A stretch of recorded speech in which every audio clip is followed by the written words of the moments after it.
Bienvenue au Centre spatial de Toulouse, au CADMOS, le centre d'aide au développement des activités en micropesanteur et des opérations spatiales.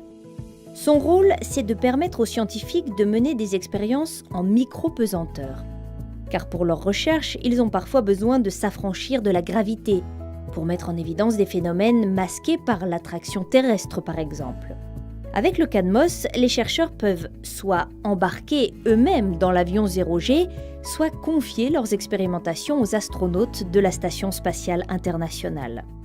Le CADMOS est ainsi l'un des 7 USOC, ces centres européens de support aux utilisateurs de l'ISS.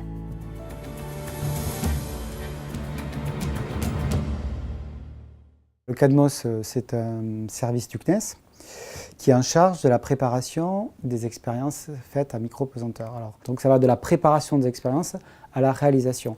Ce qui nous permet aussi, par exemple, en cas de problème, de pouvoir faire du troubleshooting, c'est-à-dire de pouvoir essayer d'identifier le problème en utilisant les modèles SOL, qui sont les répliques de modèles vol au labo. Donc d'avoir des boucles beaucoup plus rapides d'expertise. Une expertise qui sert aussi bien les sciences de la matière, pour des expériences de résistance des matériaux par exemple, que les sciences de la vie, biologie ou physiologie.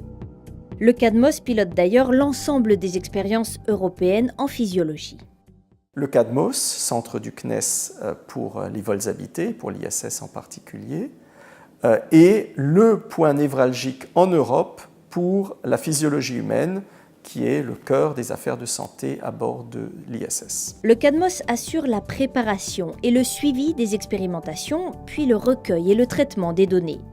Mais selon la nature des manipulations, qu'elles relèvent des sciences du vivant ou des sciences de la matière, ces tâches ne sont pas tout à fait les mêmes. Dans le détail, la préparation est différente.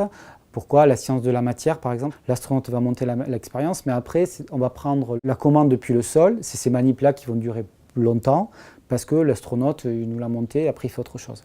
En revanche, pour les expériences de sciences de la vie, l'astronaute il est à la fois opérateur, mais il est aussi surtout sujet. On ne peut pas demander à un astronaute d'être sur notre manip une journée entière. La ressource la plus rare, la plus précieuse qu'il faut qu'on gère, c'est le temps astronaute justement. Faire en sorte qu'avec peu de temps astronaute, on fait le maximum de science. La quarantaine d'opérateurs du CADMOS a des compétences très variées. Ce sont des ingénieurs du CNES, mais aussi des ingénieurs biomédicaux détachés de MEDES, le centre de médecine spatiale, ou encore des informaticiens chargés du bon fonctionnement du centre de contrôle.